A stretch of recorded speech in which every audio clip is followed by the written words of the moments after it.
आज की पत्रकार परिषद मैंने इसलिए बुलाई है कि आज की जो आज की पत्रकार परिषद मैंने इसलिए बुलाई और आप लोग सब आए तो उसका धन्यवाद। बहुसंख्यक में सब पत्रकार लोग आए, सबको धन्यवाद और सबको गुड़ी पड़वा की शुभेच्छा। और आज का जो पत्रकार परिषद है इसमें 3-4 प्रमुख मुद्दे हैं। एक तो लाड़की बहन योजना के जो एक मुद्दा है, दूसरा हमारा मुंबई जो मुंबई अधिनियम 55-56-57 जो 30 का जो बोलते कलम उसको रद्द करने के लिए मुद्दा है। और तीसरा मुद्दा हमारा जो आरक्षण का मुद्दा है, जो 2001 में जो गैजेट हुआ है और हमें आरक्षण मिला, लेकिन आज तक उसका मतलब उसका रूल नहीं बना, रूल बुक नहीं बना। इस 3 प्रमुख मुद्दे पे मैंने मतलब ये प्रेस कॉन्फ्रेंस बुलाई है। सर कैसे जो आपने 30 का मुद्दा वो किस तरह किस बिना पर आप कह रहे हैं कि वो कैसे होना चाहिए? हाँ, आपने देखा होगा जो मुंबई पुलिस अधिनियम 1950 है, वो जो है उसके अंदर ऐसा है ना कि ये जो कलम जो है 55-56-57 ये ब्रिटिशकालीन कलम है। इसके अंदर ऐसा होता है इस कलम में कि कोई भी अभी हमने ज़्यादातर पीड़ित हमारे समाज के दलित और मुस्लिम जो अल्पसंख्यक लोग पीड़ित है, तो मुद्दा ऐसा होता है इसमें पुलिस क्या करती है कि किसी भी जब जैसे उनका कोई मतलब कोई जो एरिया कोई कार्यकर्ता होता है जो एक्टिव होता है, इनको मतलब उनके हर चीज़ में अंकुश लगाता है या कुछ है या छोटी मोटी अगर कुछ होता है तो इन लोग क्या करते हैं, ऐसे लोग के ऊपर जो रिकॉर्ड निकाल के जूना पुराना रिकॉर्ड निकाल के उसके अंदर क्या करते हैं ये लोग 2 विटनेस मतलब ऑन कैमरा विटनेस बोलते हैं, ऑन कैमरा विटनेस ऐसा लेते हैं कि इसने मुझसे 5,000 मांगा, इसने 10,000 मांगा, ऐसा बोल के इन लोग प्रपोजल डालते और ऐसे लोग को इन लोग एक्सटेंड करते, मतलब इन लोग अपना रास्ता साफ करते या कभी पैसे लेके भी इन लोग करते। लेकिन वो जो अधिनियम में जो विटनेस इन लोग लेते हैं, 2 विटनेस लेते हैं, ऑन कैमरा लेते हैं, उसको इन लोगों ने जब डीसीपी के सामने केस चलता है तो ट्रायलेबल नहीं बोलते। तो जो अगर आपके खिलाफ विटनेस है तो उसको ट्रायलेबल होना चाहिए। तो जो विटनेस एक्ट का रूल है, हाईकोर्ट ने इस बारे में पहले भी बहुत बार मतलब इनको मतलब ये दिया है कि ये जो मुद्दा है जो विटनेस को ट्रायल करना देना चाहिए, इसके लिए जब इन लोग तड़ीबार करते तो हाईकोर्ट में जाके ज़्यादातर मुद्दा कैंसिल हो जाता है। खाली बॉडी ऑफेंस रहेगा या कोई गुंडा रहेगा, बहुत बड़ा गुंडा, नामचीन गुंडा रहेगा, ऐसे लोग का मतलब अप्लीकेबल रहता है। बाकी सबका ऐसा होता है कि जैसे ही इधर ऑर्डर होता है तो 6-7 महीने के अंदर कैंसिल हो जाता है। और उसके लिए भी आप देखना वो जो 55-56-57 ये जो कलम है, सेक्शन है मुंबई पुलिस एक्ट अधिनियम का, उसके लिए जो इन्होंने जो कोकन कमिश्नर रखा है, वो अगर आपने फाइल डाला तो कम से कम 6-7 महीना तो डेट ही नहीं मिलता है पहले वहाँ पर। तो मतलब आदमी को हरास करना हो तो पुलिस के लिए, ये पुलिस पैसा लेके भी करती है, कितने बार खुद का जो पर्सनल गुस्सा होता है उसने निकालती है। तो मेरा बोलना है कि जो 55-56-57 है इसको मतलब उसको अमेंड करना चाहिए, उसको रद्द करना चाहिए। उसकी जगह पे जो सोसाइटी में ऐसे लोग जो है जिसका मतलब जो मतलब कि ऐसा क्राइम करते हैं कुछ करते हैं, उसको सुधारना होना चाहिए, उसको चेंजेस लाने चाहिए, उसको कुछ काउंसलिंग करना चाहिए, ऐसा है। तो इसलिए मैं बोलता हूँ कि जो अगर अधिनियम मेंटेन करते हैं तो ये जो विटनेस इन लोग रहते हैं उनको एग्जामिन करने का मौका मिलना चाहिए डीसीपी के सामने। नहीं तो ऐसा किसी का भी कोई भी आदमी, जैसे मैं हूँ या किसी का है, आप ऑन कैमरा ले लो कि 5,000 मांगा और उसका दिखाएंगे ही नहीं, वो लास्ट तक शो ही नहीं करेंगे। तो विटनेस अगर हम लोग एग्जामिन नहीं कर पाएंगे तो सच है झूठ कैसे मालूम पड़ेगा।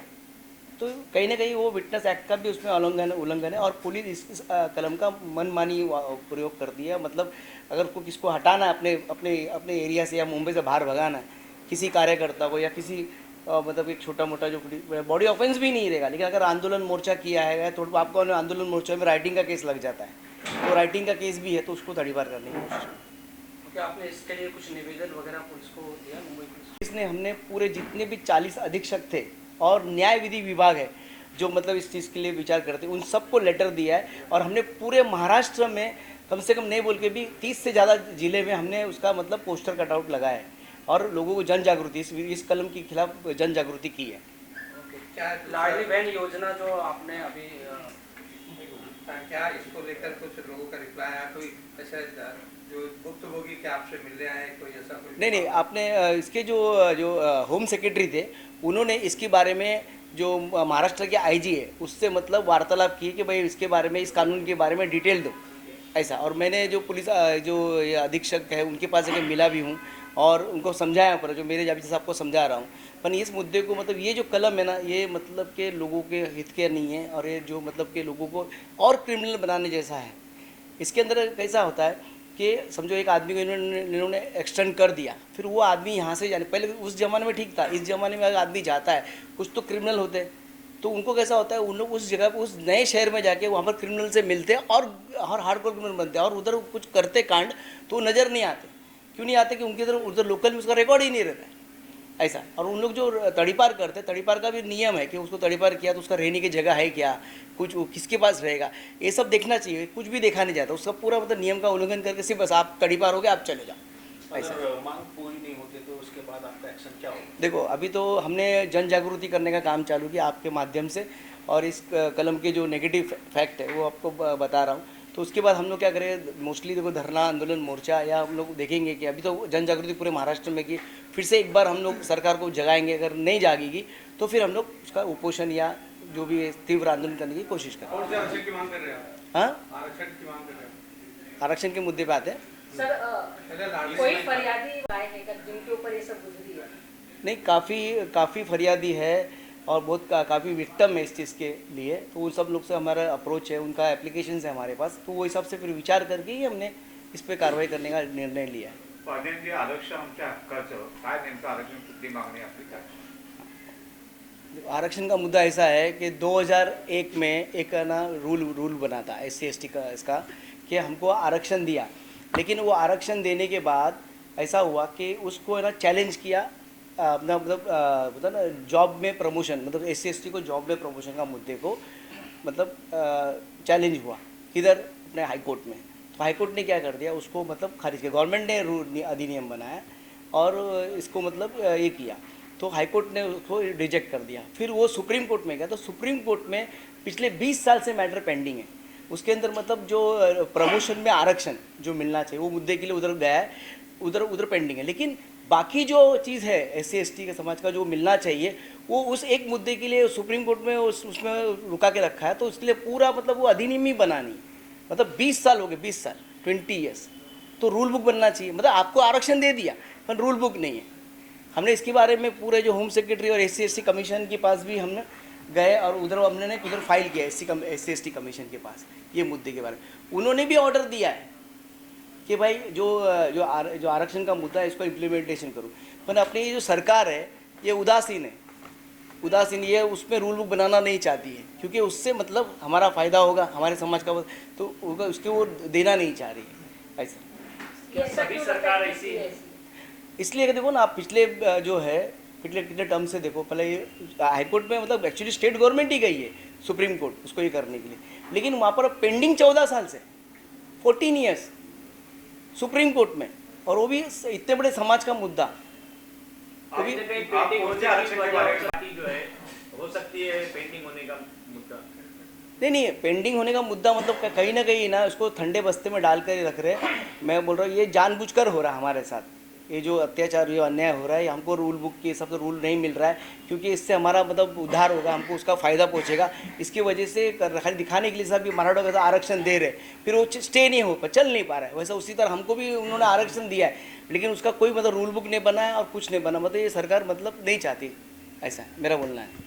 पाटील जे कोणत्या आरक्षण जो अधिनियम 2001 में जो नियम बनाया और 2004 में का जो मतलब ये अधिनियम, उसके बारे में बोल रहा हूँ मैं, जो ऑलरेडी 2004 में हमको आरक्षण दे दिया है। सर लाडली बहन को 2100 रुपये देने की आपकी मांग है, लोगों की मांग है, और अनाउंसमेंट भी किया था सरकार ने चुनाव के वक्त, लेकिन अमल में नहीं लाएगा।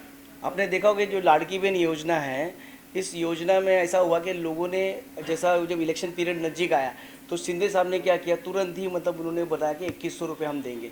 वो 2100 रुपये देने के बोलने के घोषणा की वजह से लोगों ने, जो महिलाओं ने, जो अपनी बहनें हैं, उन्होंने उत्साह होकर उन्होंने वोट भर के दिया।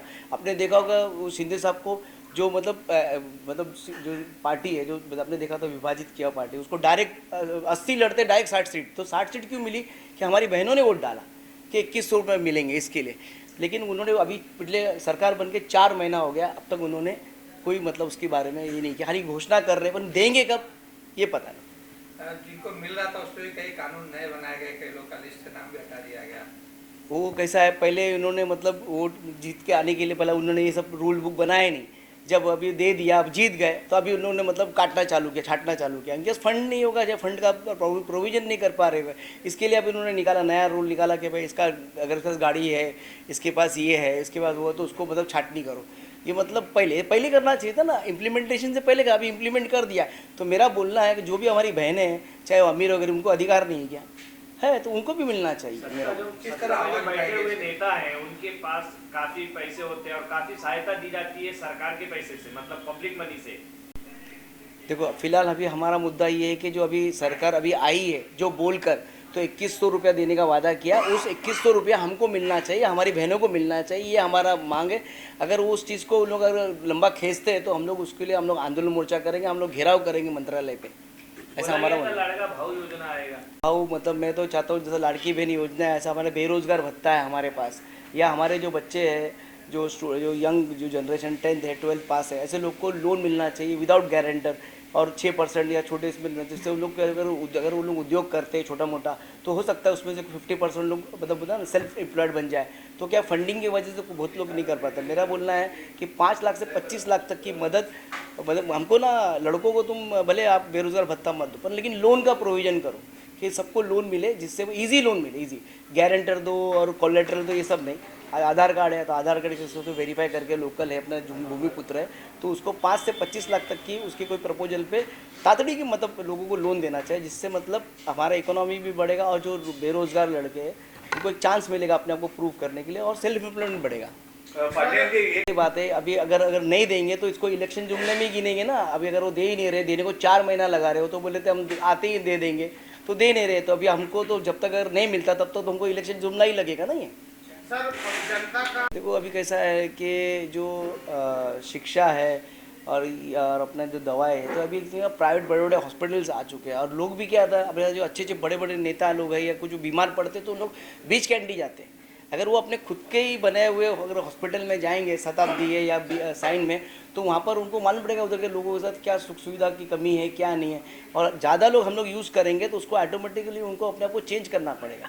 कुछ लोग उसमें जागरूक आवाज़ उठाएंगे जो अगर को सेवा नहीं मिलेगी। अभी आप बहुत गरीब टप्पे का आदमी जाता है तो वो बेचारा शोषित होता है और वो डरा हुआ रहता है, उसको कुछ भी है तो उनको बात करने का आपने देखा होगा हॉस्पिटल्स में जो वार्ड बॉय और जो नर्स है बात ऐसा करती जैसे हम लोग इंसान ही नहीं, जैसे कुत्ते ऐसे बात करते तो फिर वो क्या करें। तो इसके लिए मुंबई महानगर पालिका तो सरकारी जो गवर्नमेंट के जो हॉस्पिटल में अगर इलाज बराबर नहीं हो रहा है उसकी वजह क्या है, क्योंकि वहाँ पर अच्छे लोग नहीं जा रहे, हम जैसे जो तबके के लोग जा नहीं रहे। अगर हम जैसे के लोग अगर उसका यूज़ करने की कोशिश करें तो ऑटोमेटिक इनको ना अच्छी सुविधा अच्छी फैसिलिटी देनी पड़ेगी और मतलब करना ही मजबूर करना पड़ेगा। अगर एक मिनिस्टर अगर चले जाए अगर एडमिट हो जाए बीएमसी में तो कितना चीज़ चेंज हो जाएंगी। आपने देखा साफ़ सफाई ये वो क्लीनिंग व्लिनिंग क्यों, क्योंकि वो मिनिस्टर आया ऐसा। तो मेरा बोलने का मतलब पहली बात जो सरकारी जो तबके के लोग हैं बड़े बड़े ऑफिसर है ये सब लोग ने प्राइवेट हॉस्पिटल में जाना ही नहीं चाहिए। इन्होंने अपने सरकारी हॉस्पिटल उनको अपने हॉस्पिटल पर भरोसा नहीं है तो ये अगर वो खुद जाएंगे तो वहाँ पर ऑटोमेटिक अच्छी ट्रीटमेंट्स या अच्छा कुछ जो है अच्छे डॉक्टर्स ये सब आना पड़ेगा, मतलब लाएंगे इन लोग सिस्टम को लाना पड़ेगा। क्यों? क्योंकि वो खुद अपना इलाज वहाँ पर कर रहे हैं। कुछ तो सर शायद बाहर आप गए कि नहीं गए, विदेश में अगर जाओगे तो ज़्यादातर हमारे इंडियन डॉक्टर्स ही है, जितने अच्छे अच्छे पोजीशंस पे सब इंडियन डॉक्टर्स हैं। पर उनको यहाँ पर जो है जो टैक्सेशन पॉलिसीज़ है और जो उनको जो फैसिलिटीज़ है और महंगाई कितना हो गया हॉस्पिटल्स बनाने के लिए, मतलब अगर वो जगह अगर सरकार अनुदान करे या और टैक्सेशन जो मशीनरीज है ये सब पे अगर टैक्स हटा दे, आप सिटी स्कैन मशीन लाने जाओगे या कोई मशीन लाने उस पर इतना टैक्स है कि आदमी मतलब कि वो मजबूर क्या है, डॉक्टर करेगा क्या। तो उसकी वजह से ऐसा है कि यहाँ पर डेवलपमेंट करना मतलब उनको खुद को ट्रीटमेंट करने के लिए जो खर्चा आ रहा है या आ रहा है वो इधर रिकवर नहीं कर पाते, तो ऐसे लोग क्या बाहर चले जाते हैं और वहाँ पर जाके अपने को तो उनकी गवर्नमेंट फैसिलिटीज़ देती है, अच्छा सैलरी देती है सब, तो उसके लिए वहाँ पर जाके लोग प्रैक्टिस करते हैं। और मुद्दा था सीबीएसई का। सबसे पहला ये जो तीनों मुद्दे हैं इसके ऊपर जो पहले जो लेटरिंग करना है हमने सब जगह लेटरिंग किया, कमीशन में भी हमने फाइल किया है और हमारा चल रहा है डे टू डे। प्लस हम लोग सुप्रीम कोर्ट में जो आरक्षण का मुद्दा जिसके अंदर जो मैटर पेंडिंग है तो मैं स्टेट गवर्नमेंट को तो फडणवीस जी को बोलना चाहूँगा ये तो मिला हुआ आरक्षण है, इसका रूल बुक बनाना है। तो खाली आपको सिर्फ वो जो आरक्षण में जो प्रमोशन है उसको सिर्फ सेटल करना है, बाकी तो अगर वो नहीं हो रहा है तो ठीक है, पर बाकी जो रूल बुक है वो बना के हम लोग को न्याय दे, हमारा को जो आरक्षण मिला उसका पूरा ये मिले। अगर नहीं सब करती है सरकार तो हम लोग अभी तो जन जागृति कर रहे हैं, फिर हम लोग चक्का जाम करेंगे और कोशिश करेंगे कि हम इनका मतलब पूरा मतलब स्टेट को रुकाने की कोशिश करें। जो आपने देखा होगा जो कुत्ते का मुद्दा आया है, जो मॉन्यूमेंट बना हुआ है और इतिहास में उसका उनका बोलना है कि इतिहास में कहीं भी उसका मतलब वर्णन नहीं कुत्ते का, शिवाजी महाराज के कुत्ते थे ऐसा कोई वर्णन नहीं था। लेकिन ये जब बना उस दौर में किसी ने आवाज़ नहीं दिया, उसने किसी कुछ बोला नहीं। शिवाजी महाराज के वंशज भी थे उस टाइम जो अभी है, उन्होंने उस दौर पे आवाज़ नहीं दिया। अभी अचानक क्या हो गया, कुत्ते पे पूरा रिफ्लेक्ट करके पूरा ध्यान उधर कुत्ते की तरफ। तो ये जो सरकार है ना, ध्यान डाइवर्ट करना चाहती है लोगों का।